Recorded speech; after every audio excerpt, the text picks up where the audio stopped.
What if I told you that playing tabletop role-playing games could change how you see yourself? That pretending to be someone else, like an elf or a wizard, could help you understand who you really are. It sounds weird, but it might not be as weird as you think. In this video, we're diving deep into how tabletop RPGs are more than just a fun hobby. They are a way to explore identity, build confidence, and connect with others. We're going to talk about how games like Dungeons & Dragons have evolved from a niche and stigmatized pastime into a powerful tool for self-exploration. We're going to look at how these games bring people together and how they help us develop new skills and insights. By the end of the video, you will see how tabletop RPGs are more than just games, they are gateways to personal growth.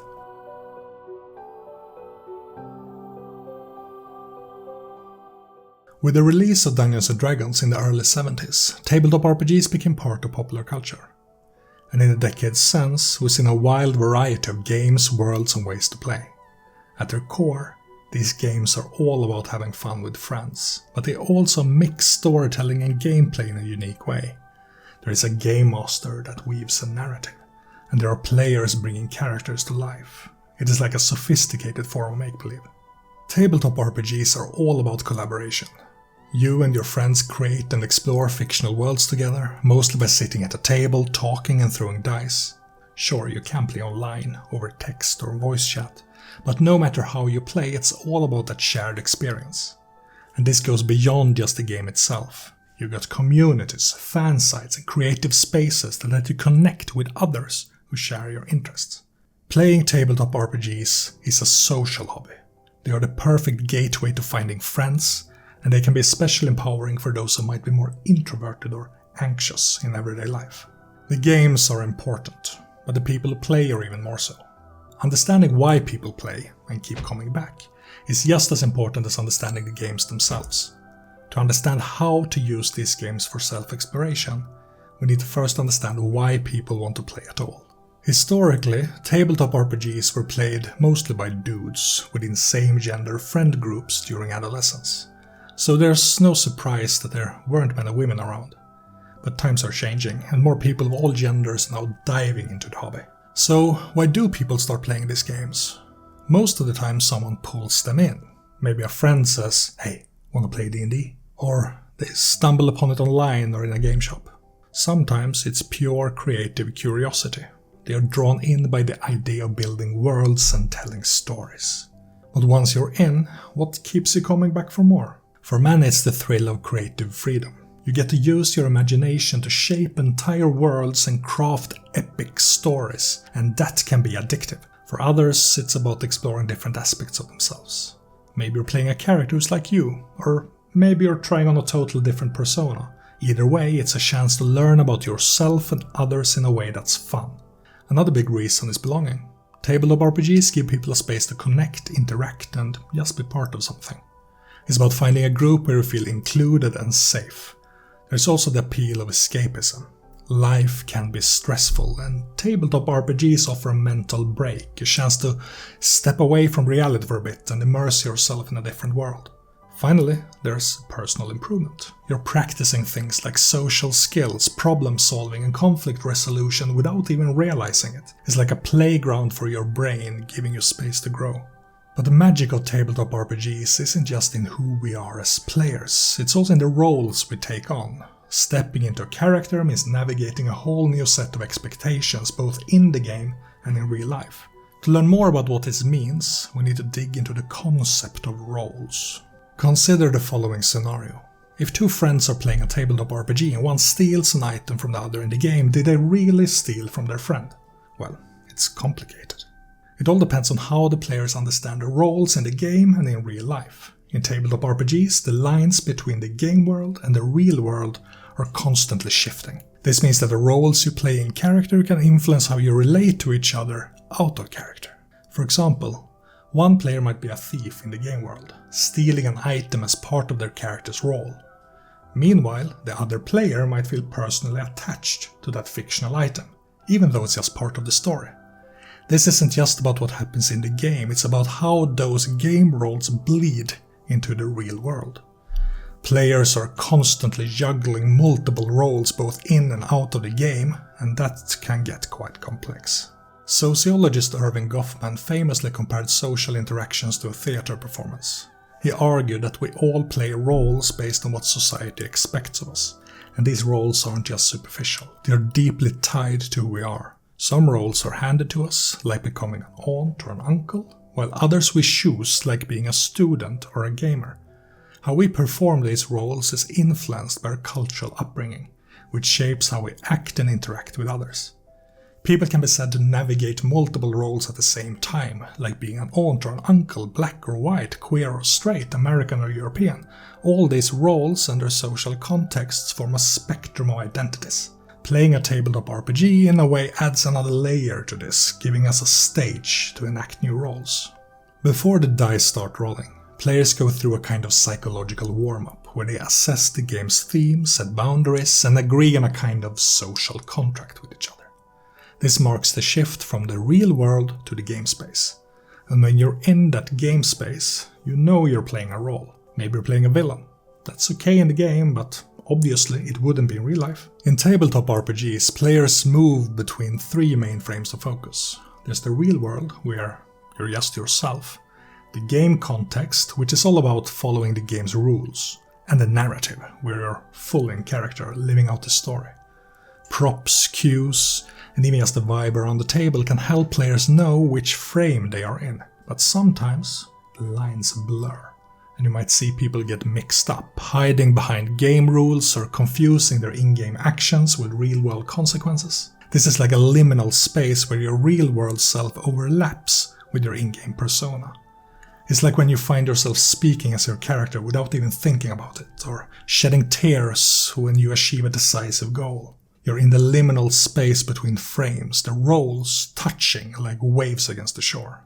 Roles are important to understand on the path to self-exploration, but it wouldn't have any impact without immersion. The feeling of truly becoming your character and seeing the world through their eyes. But what is immersion really, and why does it feel real? When you play a tabletop RPG, your character isn't just a name on a sheet, it's your bridge to the game world. It's how you, as the player, connect with the story, and it's the medium that pulls you into the imaginary space. You probably heard the phrase getting into character, right? That's exactly what's happening here. Think about it like this. When you put on a VR headset, you're thrown into a virtual world. You see it, hear it, and feel like you're really there. It's all about the first-person perspective and those immersive sensations that trick your brain into being there. But here's the cool part. Your brain doesn't need all that fancy tech to create an immersive experience. Whether you're reading a book, watching a movie, or playing a tabletop RPG, your brain builds a mental model of that fictional space. The deeper you connect with that model, the more real space fades from the front of your consciousness, and your focus shifts towards mental space. But here's the catch. If the game feels too easy or boring, it's hard to stay in that mental zone. Players want a balance of rewards and challenge. They want to step in and out of their comfort zone. It's like a dance between feeling safe and taking risks. And it's during these moments where you test or push past your boundaries that you can level up your real self. You start to see yourself and the world in new ways, and you take those experiences from the game and carry them into real life. It's like translating fantasy into reality. Play is, in many ways, the ultimate form of immersion. It's like rehearsing for real life, trying out new roles, testing boundaries, and learning new skills in a safe space.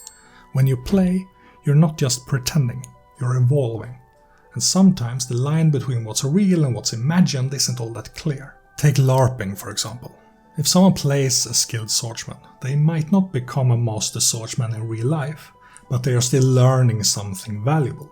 Maybe confidence, coordination, or even just a sense of belonging, and that has real-world impact.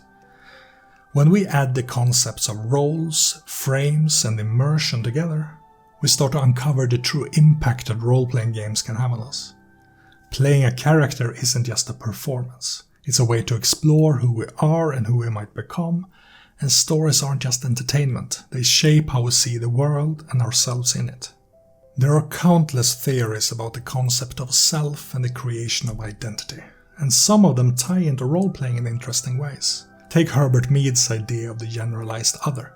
It's kinda like having an invisible audience in your head, a mix of societal attitudes and expectations that influence how you see yourself. When you create a character that pushes against social norms, you're not just playing pretend, you're negotiating with those ingrained social expectations, testing boundaries both in and out of the game.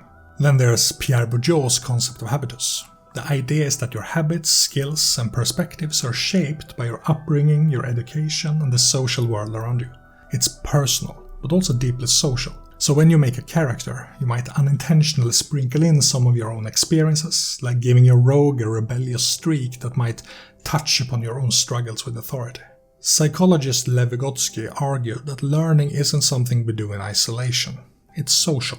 We learn from our interactions and the cultural tools around us, like language, symbols, and storytelling. He used the term scaffolding, which is basically the support we get from others when tackling something new. When you're role-playing, you're in this interactive learning space, where the group you play with helps you dive into your character's perspective.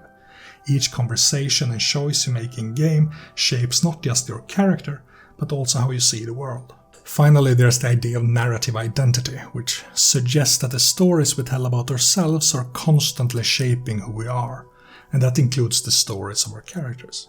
Role-playing isn't just a fun hobby. It's a way to explore different sides of yourself, one adventure at a time. When you look back on those in-game moments and share them with others, you're actually piecing together parts of your own identity, bleeding your lived experiences with the ones you created in the game. These are just a few examples of how theories like these can be tied to the role-playing game experience. I found a nice allegory in one of the studies used as a reference for this video. They liken the person's identity to a 20-sided die. Each side shows a different aspect of who you are, and what's visible depends on the role, the context, and the perspective of whoever's looking. But all these ideas aren't just theories. They can be found in real experiences. One roleplayer said that tabletop RPGs gave them a unique way to connect with others, and it was through playing that they found a space to express their queer identity to their partner, something they struggle with in other places. For them, the magic of role-playing lies in those real, vulnerable moments where everyone is deeply connected to the story and to each other.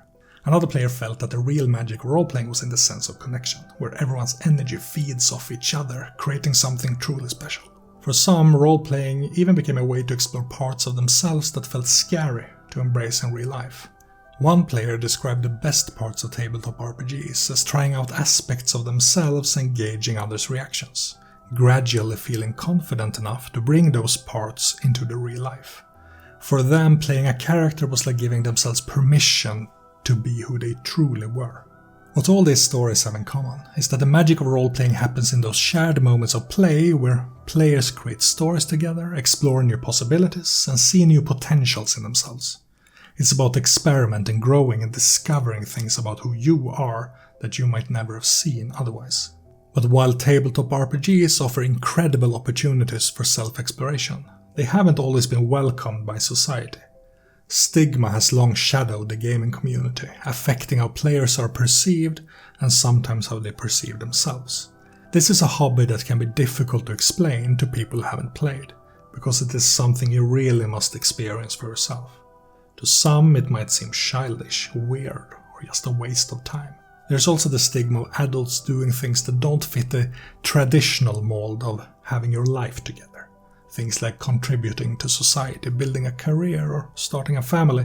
And when people feel judged for their interests, they often retreat, keeping things private. Stigma leads to isolation. There's social isolation, where someone lacks meaningful relationships. And then there's societal isolation, where people feel shut out of broader cultural events, employment, or other activities. These often go hand in hand. People who feel excluded from society usually have smaller support networks, and this can impact their health, self-esteem, and overall quality of life. It's also important to distinguish between social isolation and social exclusion. Isolation is about not participating, while exclusion is about being prevented from participating. Many who experience exclusion deal with internal struggles like feeling socially awkward, or they have faced external challenges like bullying. Some may be neurodiverse to a degree where social interaction is tricky, especially with neurotypical people. But here's where RPGs shine. These games create a space where people can practice social skills, learn the rules of interaction, and gradually build the confidence to engage with others. It's helped people who felt left out or judged find their footing in social situations, from being comfortable with small talk to understanding facial expressions or even finding friends. Tabletop RPGs also give players a chance to explore their own biases, ideas, and preconceptions in a safe environment.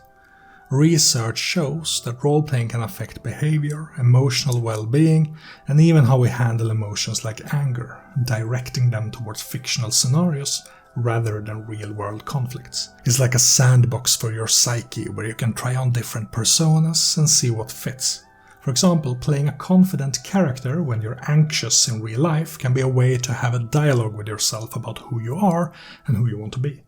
But the impact happens when players reflect on these experiences. At the end of the day, you're the one who decides what these new perspectives mean for yourself and your life. Characters are at the heart of every tabletop RPG, and creating them is a deeply personal process. From crafting their backstories to watching them grow, characters become extensions of ourselves. But how do we balance our intentions with the realities of play? While the Game Master sets up the overall narrative, it's the players who bring their personal stories to life through their characters. You might come up with a character concept first, like a brooding rogue or a bearded wizard, and flesh out the details later. You might start with the numbers, figure out stats and traits first and let the character's story emerge naturally. A backstory isn't required, but often just happens. It helps explain why your character makes the choices they do or what drives them forward. And as you play, you discover more about who your character really is, making decisions from their perspective, not your own. Like mentioned before, you can create characters that are like you or completely different. You might explore a new gender, a different background, or even try on a personality that's unlike your own. This isn't just about role-playing, it's a tool for empathy. By creating and stepping into a character, you're imagining life from someone else's perspective. You're not just watching a story unfold, you're responsible for how it plays out. It's narrative empathy in action, and it helps you understand real-world identities. The more you roleplay, the more you start to become your character. This shift happens when your character's personality starts to shine through and you instinctively know how they react to different situations. Maybe you create a character as an idealized version of yourself, a bold adventurer, a clever strategist, a femme fatale. But then, thanks to the unpredictability of the game and some unfortunate dice rolls, they end up clumsy or foolish. Instead of forcing them back into your original vision, you go with the flow. The character evolves organically, and that's where things start to come together. Trying to stick too rigidly to your initial idea can leave you feeling stuck or bored, which will also make it harder to immerse yourself. It's often easier to play characters with physical traits, like a strong warrior, because you can rely on dice rolls and game mechanics. But playing a cunning or social character, like a master diplomat or a shrewd thief, often leans more on your own social skills and creativity. Sure, you can roll to persuade the king, but the real fun is in the conversation, in making those choices in character. As you get deeper into your role, your character starts to feel real. But even when they feel real, they are still distinct from who you are in everyday life. You slip in and out of character, solving problems the way your character would, not how you would. If you're playing a hot-headed barbarian, you might rush into battle without a plan, even if, in real life, you would think things through. That's what makes role-playing so compelling. It's the constant shifting between who you are and who your character is. This slipping in and out of character takes you between the different frames, those distinct spaces that lie between reality and fiction. You explore these spaces through your character, stepping into identities and experiences that you might not get to try in real life. Your character is a part of you, but they also stand alone. You're not constantly thinking about how real your character is, you're just playing a role. But when the game ends, they go back to being a story, and you return to your everyday life. It's a seamless transition, but one that leaves an impact every time. So far, I've focused a lot on the individual experience, but tabletop RPGs are a collective experience, where the player's choices shape the story and the dynamics around the table. You can't bring your character to life without others to interact with, and the story doesn't exist without the game master there to facilitate things. When you play together, the game's story becomes a part of the group's shared history. Players often talk about what happened in-game as if it were real, telling stories in the first person and reminiscing about their characters' adventures like they actually lived them. The characters might only exist while you're playing, but emotions and memories, those stick with you long after the game ends. Looking at tabletop RPGs through the lens of identity offers a glimpse into how we as people connect with each other. Our identities aren't set in stone, they change based on our social connections. The way we see ourselves is always evolving, influenced by our imagination and our interactions with the world. Playing a tabletop RPG isn't just about creating and playing a character, it's about connecting with your group and the broader role-playing community. Whether you're at a friend's house, a game store, online, or at a convention, you're forming collective identities through shared stories, rituals, and cultures. These shared experiences shape how we understand our lives and express who we are. These games can also be powerful tools for exploring complex social issues. Through the lens of characters, players can confront topics like racism and sexism. It's not just about escaping reality, it's about engaging with it.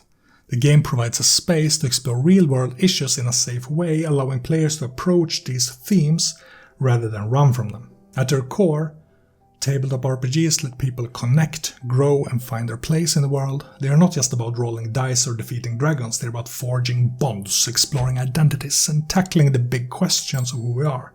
They provide a unique platform for confronting personal and social issues, offering players a chance to see the world from different perspectives and to connect over shared challenges. It's more than just play, it's a way to transform both individually and as a community.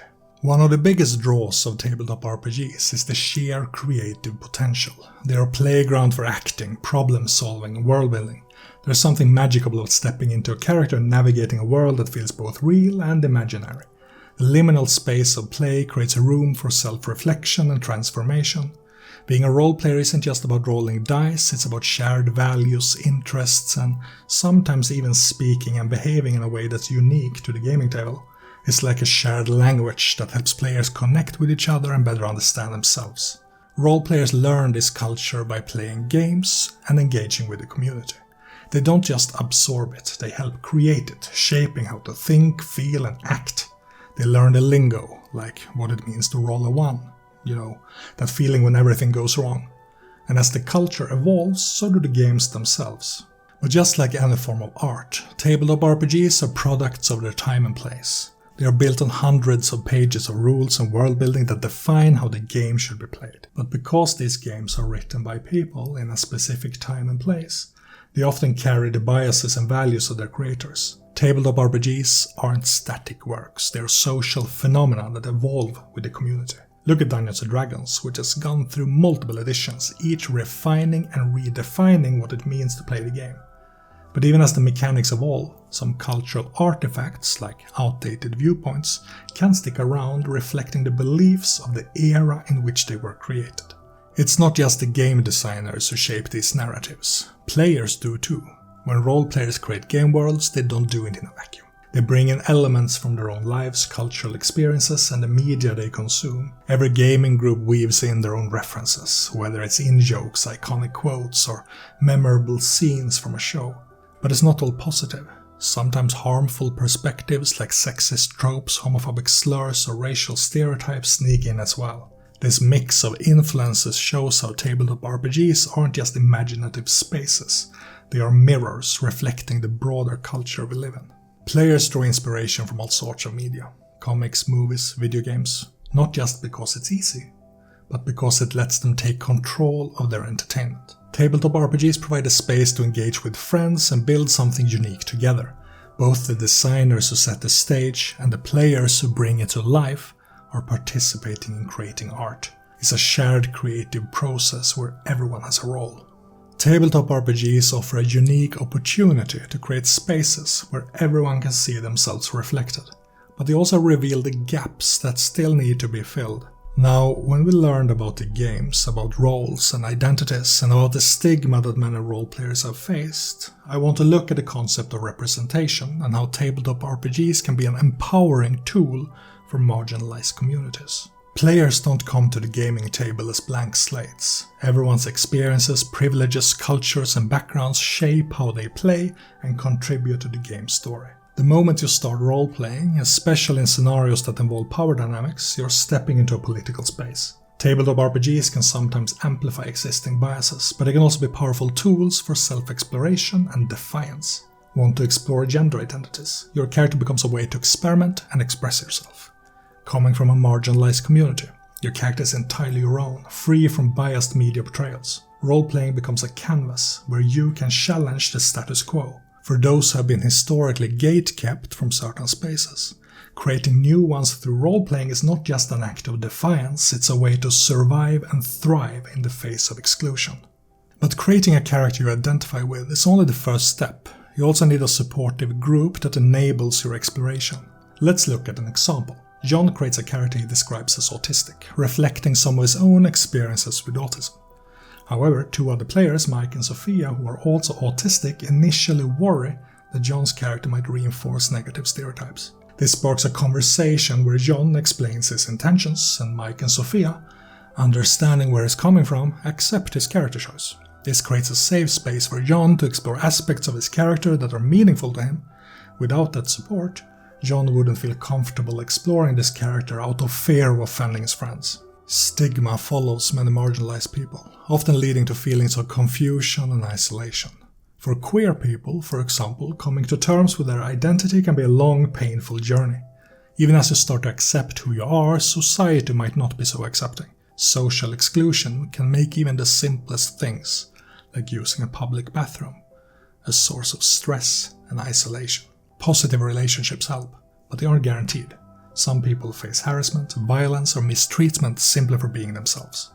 When it comes to role-playing, feeling safe and supported by other players is crucial. Many role-players, especially those from marginalized communities, feel more comfortable playing with people who share similar experiences. One player, Alex, preferred gaming with close friends or others with autism. June preferred playing with other women and gay people. Morgan, who played D&D in the Navy, avoided playing female characters out of fear of being called out as gay. It wasn't until he joined a predominantly queer group that he felt free to express his character fully. Elliot, who is non-binary, felt alone in a group of mostly cis men who often engaged in humor and behaviors that weren't inclusive. Playing with others who understand your identity reduces the burden of constantly having to explain or justify yourself. Queer spaces, for instance, offer a kind of shorthand, an unspoken understanding that makes it easier to be authentic. Many queer roleplayers seek out those groups because it feels like a mental relief, a place where they don't have to educate others about their lived experience. But it's not just about feeling seen and valued as a player. Your character's choices should also matter within the game's story. A good game master isn't there to antagonize, they are there to create a space where your character's story is important. They should respect boundaries and present challenges that are meaningful and engaging. While many players from marginalized communities find comfort in spaces that reflect their own identities, tabletop RPGs can also enable exploration and discovery within those marginalized spaces. For some, it's a way to explore who they are and where they fit in. Morgan experimented with gender identity by playing female characters. Elliot played an effeminate character which helped them embrace their non-binary identity. Alex's preference for strong female characters aligned with their sense of gender nonconformity. Kay, who played a male character to explore gender fluidity, found that being misgendered by other players disrupted their immersion. Many players describe barriers based on past experiences, but once they find a group that makes them feel safe, those walls come down.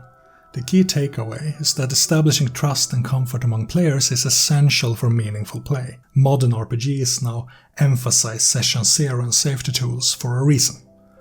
Those tools and game design choices do not limit play, it's the exact opposite. They open possibilities for different kinds of groups and games, creating inclusive spaces where everyone can feel engaged and immersed. In this video, we have explored how tabletop RPGs are far more than just games. They are powerful spaces for self-discovery, creativity, and connection. Through role-playing, we push the boundaries of who we are and who we might become. We can step into new identities, challenge societal norms, and explore complex aspects of ourselves in ways that we cannot normally do in everyday life. Whether you're exploring gender, facing personal challenges, or just having a fun time with your friends, these games offer a space where you can safely ask, what if? But the true magic of tabletop RPGs lies in the community. It's the shared stories, the laughter, the struggles and the victories that make character experiences real and turn game nights into memories. The group is the heart of the experience. Without it, there are no stories, no characters, no game.